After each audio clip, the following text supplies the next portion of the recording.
gentlemen, the illusion of choice. Shattering your illusions of choice right here. So, I have this one coming in from Chris Chukta. He says this. Hello, Total Biscuit. Ever since we heard that WoW lost 600,000 subscribers, I've been thinking about Blizzard's current design philosophy. While the current dip in subs can be caused by several things, including Rift and the lack of Firelands and rehashed content, in the long term, the growth of sub numbers has slowed to a crawl. After the 12 million mark took pretty much the entire length of Wrath to achieve, which is when design philosophy changed to the see the content mentality. My question is that since the vast majority of growth in popularity and subscribers took place during the vanilla and BC days, and that growth slowed down so much ever since Wrath, why is Blizzard still sticking to this new raiding and 5-man philosophy when the sub numbers seem to prove that the see the content view is probably not a good business decision? Has the potential market for WoW simply peaked, or has Blizzard's design really hurt them this much? And after over 2 years, why haven't they changed their design philosophy back yet? Okay. I would like to think that you are completely right. The problem is that we have no evidence to support this. Correlation does not equal causation. Bear this in mind.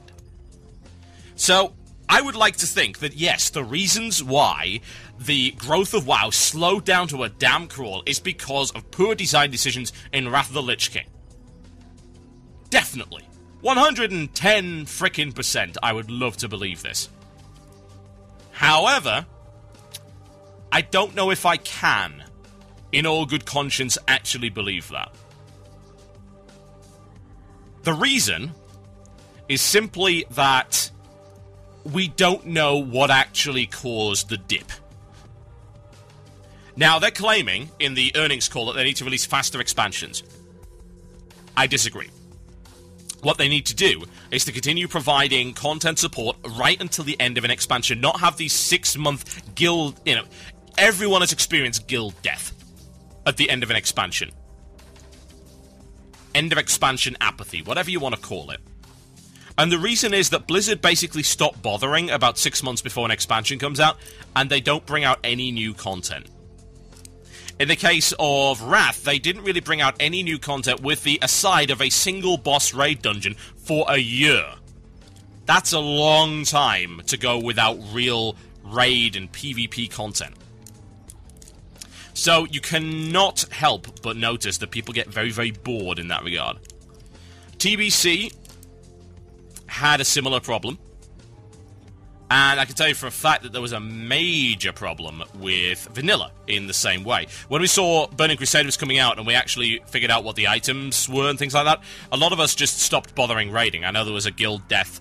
My guild died about 4 months before the end of vanilla, and that was my raiding guild, and we were about 2/3 of the way through Naxxramas, and we just couldn't be bothered anymore because we saw like, oh wow, look at all this gear. It's like, gear from Naxxramas was outdone by blues that you got from quest chains in the Hellfire Peninsula, for God's sake. So, we were not all that happy about that.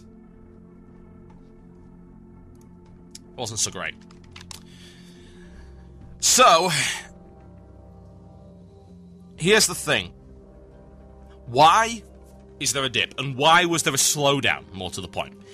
It's very difficult to analyze this because there are things that you've got to bear in mind, like the saturation of the market. Like, how many people are really interested in playing a fantasy MMO? Now, of course, WoW shattered the records in the Western markets. That's true, and it did a great job in doing so, but how many after that are interested in getting involved? Or how many have already played it and decided that either it wasn't for them, or they played it for a while and then they had their fill of it. They didn't want to come back. There are a lot of people that did that. I know so many people, it's like, oh yeah, I played WoW for 2 years and I actually have no desire to go back to it now. And it's like, well, was your experience bad? No, I just didn't find it fulfilling anymore. I didn't find it fun. It's like, well, I'm glad that people like that exist, that actually have that kind of self-control to not play things they don't enjoy. That's a wonderful thing. I think a lot of people actually have that, just they are not part of the vocal group that we seem to get to hear from all the time. So we get into a situation where we think, well, did it stop growing because there is no one else to bring into the game? Or did it stop growing on aggregate? As in, did it stop growing because they were losing more guys than they were gaining? Or they were gaining guys, but they were losing them at almost an equal pace, which is why it slowed down to a crawl. We don't know. We do not know how many unique players WoW has actually had. This is the critical statistic that we have never been given by Blizzard. We have 12 million players. That's nice. Now, please tell me how many unique players you have ever had that have not been on trial accounts. And then break down the statistics. How far did they get? How long did they play for? That's information we don't have access to. And as a result of not having access to that, we don't know what's going on. For instance, we cannot see how many subscribers were lost during Wrath. Yeah? How many people unsubscribed for more than, say, a couple of months. Then compare that to the number of new players coming in, new accounts that were created. I would like to see those numbers. The problem is, of course, we're not going to see those numbers. There's no reason for Blizzard to actually release those numbers, ever. The only number we ever got was the whole retention rate beyond level 20, that trial account retention rate. That certainly got something to do with it, absolutely. And as far as I'm concerned, that actually spurred a lot of the redesigning of the very low-level opening content, the tutorial content within the game. Admittedly, they didn't redesign everything, like the Dwarf Zone is rubbish, for instance. Also, the Orc Zone isn't very good either, neither is the Night Elf Zone, so... There's certainly holes in the content that could be much, much better, but still, they did make an effort to try and make it not so much more accessible, but more engaging, because you've got to capture people's interest within the first hour or so, and if you don't do that, you lose them, especially if they're on a trial. People are not going to try, and it's like, oh, well, if I just keep trying. No, it's a trial, we don't care, it's free. That's the point. I would love to say that what you're suggesting is right, because I do believe this. I would like to believe it. Anyway, the problem is I have no evidence to support that, because you need statistics. You have to have them. You know, I would like to try and substantiate it with anecdotal evidence, or at least just with a little bit of reasoning. For instance, how would I substantiate the opinion that the see all the content view is actually a bad business decision? Well, you can substantiate that by saying that what you do is you get a drop-off of hardcore players, and then they're then followed by the people who are less and less hardcore. For instance, those 600,000 subs that they dropped after Cataclysm, why did they drop them? Probably because of hardcore players, honestly. I would think that it's the long-time players that stopped playing, and they're the people who are also willing to unsub. And they will resub when new content is out, and then unsub once they've done it, and things like that. I would say that those are a significant portion of them. I don't see a lot of casual players falling off, honestly. I don't see why they would. I mean, there's plenty of things for casuals to do. There are plenty of dailies, if that's your thing. There's obviously PvP. There's lots of dungeons. Lots of good content there. Is the raid content accessible to these people? That's a good question. There's no way to really tell. I mean, we see vast numbers of people doing and achieving something in the raid content. You can check that out on WoW Progress. There's a lot of people. Awful lot of people doing it. But I don't know how many of those players there actually are. I mean, how many players do we have at level 85? Do we have an accurate number for that? No. I mean, we've got WoW Census, which is not accurate. We know this for a fact. So I don't know if we can really discuss that. And this is what it all comes down to with the speculation thing. Has this attitude hurt the player base? I think so. It's certainly made me less willing to play, and I have a feeling that it's made people like me less willing to play. And what I'd also say is the fact that content delivery within Wrath, in terms of raid content, the single-tier dungeon system, I don't think worked.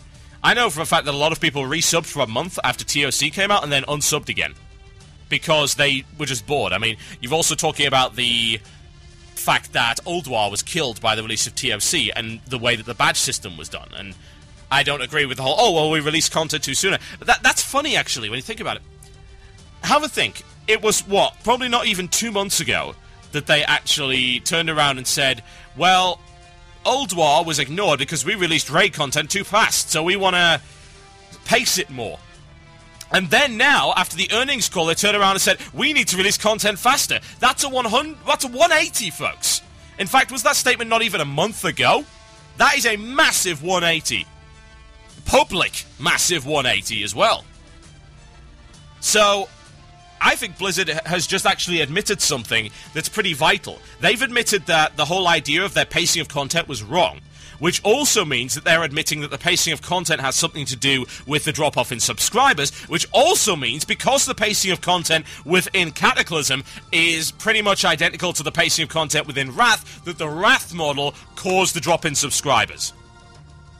That's the logic behind that. That's the rationale I would use. That's the only rationale we can use because we don't have any numerical evidence. But based on that, I would say yes.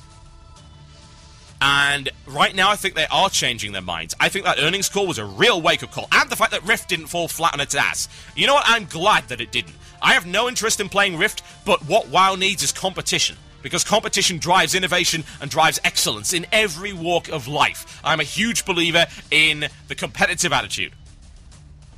So if Blizzard get their ass kicked by Rift and then realize, oh my god, Rift is actually providing a better experience and people are not coming back to WoW after joining Rift. They are not simply abandoning Rift after a month like they did with all of these other games, like Aeon. Prime example. Like Final Fantasy XIV. Prime example. Like, of course, the one and only Warhammer Online. Prime example. They are not doing this. This is a problem. We need to step it the hell up. That will be, as far as I'm concerned, the turning point for their design philosophy. And if it is, good. Very good. If not, then what I would say is that I wouldn't expect that subscriber base to improve. I would expect it to go down. And hey, what better motivator than to hit Blizzard where it hurts, and that's in the bank account. My name is Total Biscuit. You've been listening to Blue Please right here on CynicalBrit.com. Shout out time, ladies and gentlemen. Send them in. TheMurloc@gmail.com. That is TheMurloc@gmail.com. Alternatively, you can send me a PM on IRC. IRC.quaintnet.org, a hash or pound CynicalBrit. Send it over there, or you can send me over Twitter at Total Biscuit. That is at Total Biscuit. Okay. Shout-outs, here we go. Shout-out to my brother Sophos for fixing my new PC. That is from 555 Gustav 666. A shout-out to Twan for the StarCraft stream, for wanting me to play StarCraft again. Makes me remember that I suck at StarCraft. Well, I suck at StarCraft too. It's okay to suck at StarCraft, as long as you get better. A shout-out to Onin for helping Online Kingdom find a PLC squad. And a shout-out to the idiots waiting for you on Justin TV. My God. Why do you do this? Some silly lord.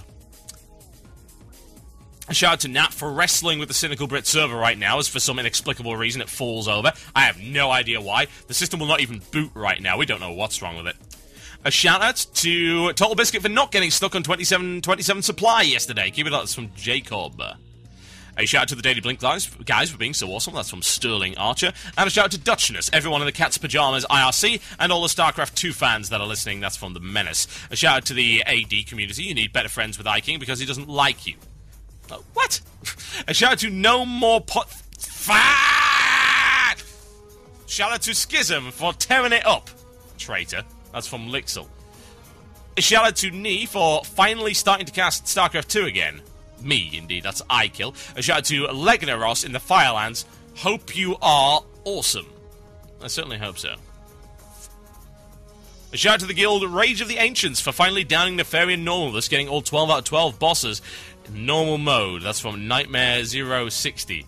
A shout out to my guild Phoenix at Silvermoon EU for finally getting 5 out of 13 heroic modes yesterday. That is from Tenros. And a shout out to the Daily Blink for adding something to the show. That's Jason Collins. And a shout out to Zed Gaming, a new Minecraft server. That is from Zach. And a shout out to Defias Brotherhood EU for not being full of retards. That's the best trick I've heard all day. A shout out to Echelon on Norganon US for earning Blackwing's Bane for killing Nefarian on Heroic. And one last, a shout out to the guys at Riot who still haven't implemented the top hat item. Also to Lunacy on EU Karazhan. That's from My Higher Bank. I am done, folks. Thank you very much for listening to the show. As always, go check out my content over on youtube.com/TotalHalibut. A new episode of Azeroth Daily is up. Go check that out. Please remember to thumb it up and favourite it and all that good stuff.